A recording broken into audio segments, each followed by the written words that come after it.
guys, today for dinner I am going to make one of our Taste Buds recipes. If you're not familiar with our Taste Buds recipes, Taste Buds is a subscription, and every month you will get a new packet, and in the packet we'll have 3 recipe cards, and we'll have all the spices to go with the recipes. And the recipes or the spices will look like they'll come in a packet that looks like this. This is not the one I'm using today, but that's just one I have open. I just keep my open ones right here. The one good thing about the recipes is you can alter these recipes to how you want. If you, like this one is a Salisbury steak with the pepper gravy. If you don't have ground beef, you can use ground chicken, ground pork, ground turkey, whatever you have. You want to add sausage to it, by all means. Make it your own. Make it your own. And so I'm going to make a few adjustments because this is what I know we like, and this is some stuff that I have. So the recipe does not call for onion in the meat, but I like to put onion in the meat. So I'm going to start off by, I have a little bit of onion here, and I'm just going to use my food chopper, and I'm going to just, I guess I put too much on that right now, and I'm going to use my food chopper and put it in the bowl. All right, so I got my onions in my large mixing bowl. The recipe does call for 1 pound of ground beef, but I have got 2.25 pounds.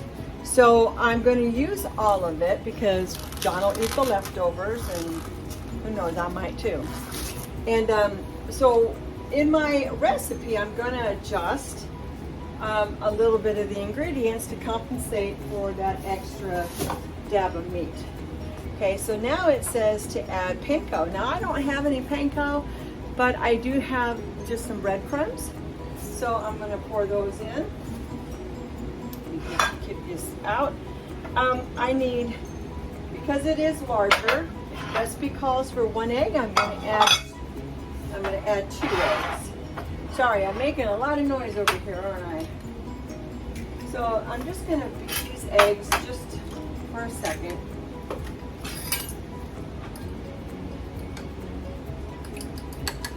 And I'm just using my 1 cup measuring bowl just to beat my egg. And I'm going to dump it in. Okay. A tablespoon of our seasoning. So again, I'm doubling it, so I'm going to do 2 tablespoons of our crushed garlic pepper. Look at that. Smells really good too. So I'm going to do 2 tablespoons.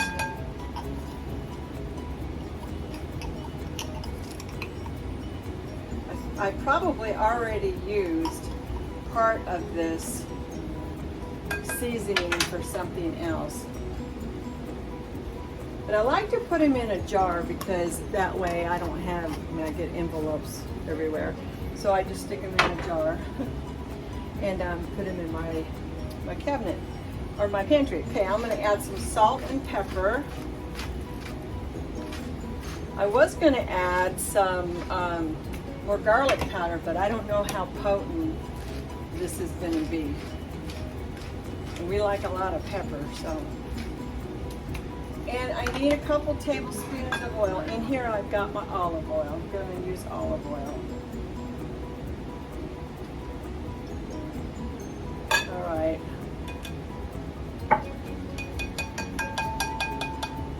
All right, now it says to take a fork, but I'm just getting my hands in here. I could use the mixer, but this is not that much. I'm just use my hands, and I got the gloves on so I can just get rid of the yuck on the gloves. All right, so I'm probably going to get about 8 Salisbury steaks out of here. So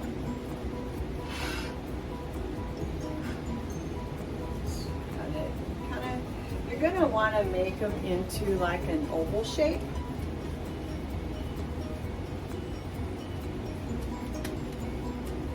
And they don't have to be perfect, but they'll look like that. So I'm gonna make my patties and I will be right back.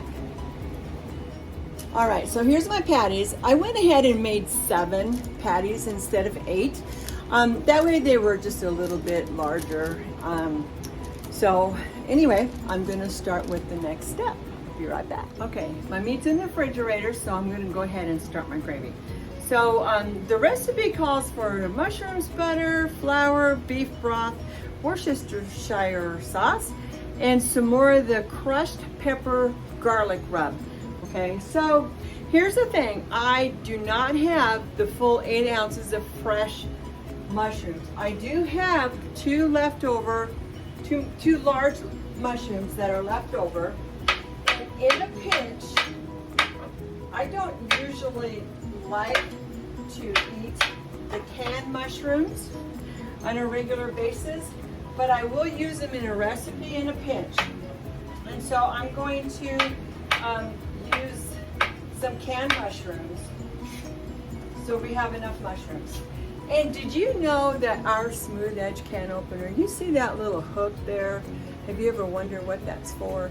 So you can use this 2 ways. You can use it like this. You can still open the top with this, or you can use that little hook. And all you have to do is put it under the flap here and see if I can do it gracefully. I better set it down before I spill.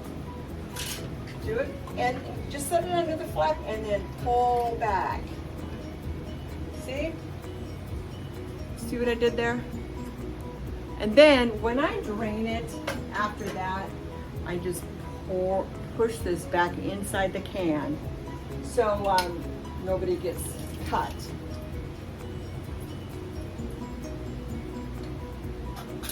Okay, so that's my mushrooms. I may look at it later and say I want more, so, but we'll go from there. The recipe calls for a beef broth. Now I'm going to let you know I don't have any beef broth. I am out. I am using the Knorr's granulars. So, but just know we don't eat a lot of this. This is like a backup. Just know that this does have MSG in it. So if this affects you with the MSG, I would go to the, make sure you have the other broth without the MSG. I just wanted to put that for full disclosure out there for you. I'm gonna turn you down just a little. Okay, so the recipe calls for the 8 ounces of mushrooms. So I'll go ahead and put my mushrooms in there. And I'm just using, I think this is the 2-quart non-stick pan. This is the one with our removable handle, and it nests really nicely. All right, so now I'm gonna add these canned mushrooms. And if you're worried about the salt, totally rinse the mushrooms. Okay, so I need 2 tablespoons of butter. I may have to do a little more butter because I think I am going to be making a bigger batch than I originally had anticipated. Okay, so I got my butter here. And my 3 tablespoons of flour, and also with the flour, I may have to add a little bit more of the flour in. But we'll see. We'll see what it looks like. All right, let me see if I can adjust you better. Okay, hopefully this works. If I didn't have this white thing above me, then I wouldn't have the issues that I have. All right, so we're gonna cook this down for just a couple of minutes because you wanna get the flour and the butter, you wanna get all that kind of cooked down. Now I could put this in here, but since I guess you can't see, I'm gonna use my 5-quart Brilliance to cook the Salisbury steak. But since it's not time for John to come home yet, I'm just gonna go ahead and get everything prepared ahead of time. So when he does come home, all I have to do is finish cooking it up. So I'm gonna let this hang out just for a few minutes and then I will be right back. Okay, I'm gonna add my beef broth. into my mixture here.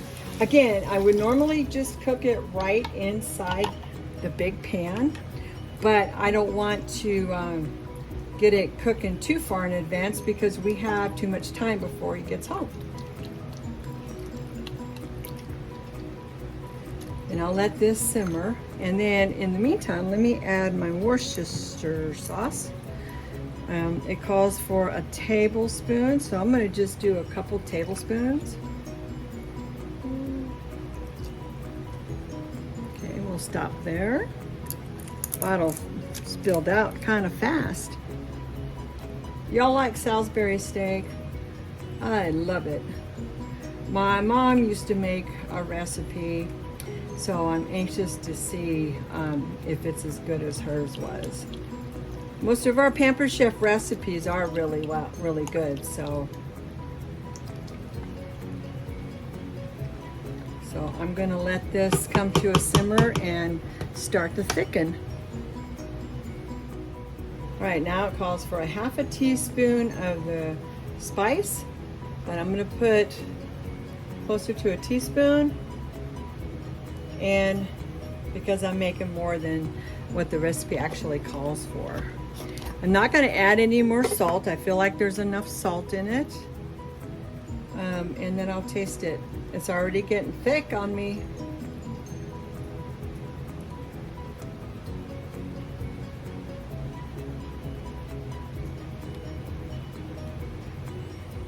Okay, so I took the gravy off of the stove, and I will finish the gravy up in this pan after I sear my meat. I've got to sear them about 2 to 3 minutes on each side, and then after that I will take them out and I will finish the gravy, and then I will put the meat patties right back inside this pan. Now this is look at that pretty blue. I love this pan. This is the 5-quart Brilliance non-stick. Guys, you don't even need the oil that it's calling for in this pan. I'm using it for flavor and flavor only. These pans are seriously non-stick. They are so non-stick. But I'm going for the flavor. So I'm going to just cook in a couple of batches.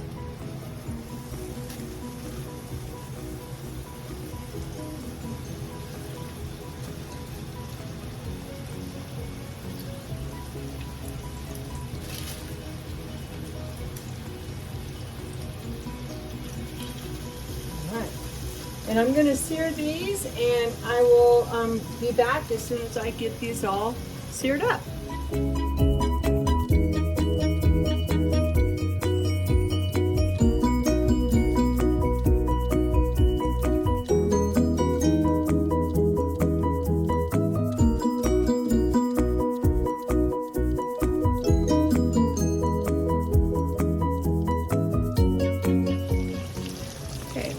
Cook my pasta. As you can see, the water is boiling well. And I need to add just a little salt to the water. I don't make it taste like ocean water.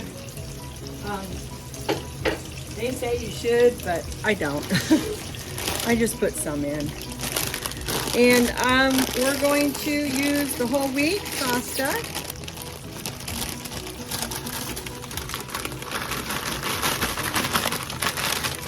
And I'm just going to cook it all because we'll probably eat on this for at least today and tomorrow.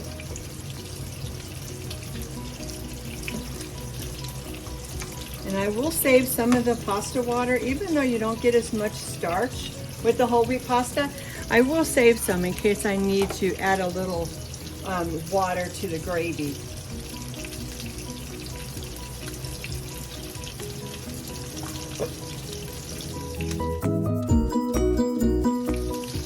So I'm going to remove the rest of the patties out, and then I'm going to finish up my gravy, and then, then I will simmer, finish cooking this. I'm watching my noodles. I don't want my pasta to spill over. Anyway, once I get the gravy in here and get it going, Then I'll put the patties back in and let it simmer for a little bit longer. Okay, so now I'm going to add my gravy back to my hot pan. Turn it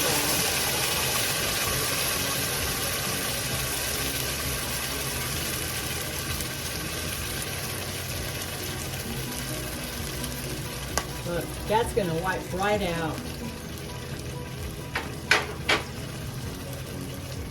Now I could add some more, a little pasta water to this if I want to thin it out just a little bit.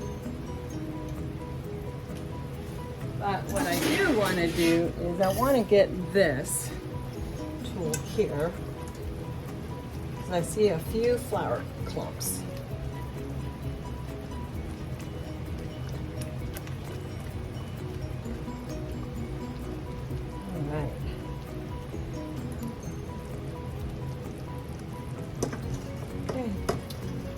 Add the meat back in.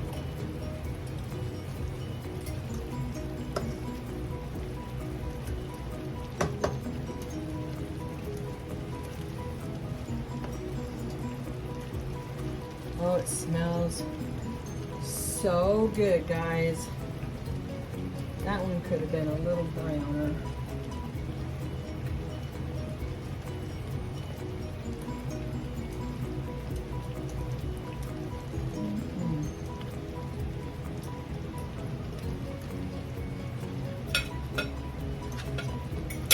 Take the spatula and kind of put some of the gravy over the top, and then put the lid on it, let it simmer for a little bit.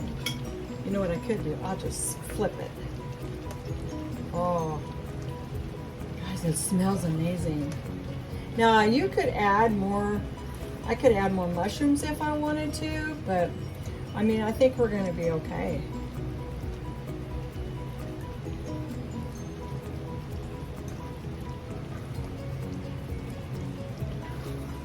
Look at that.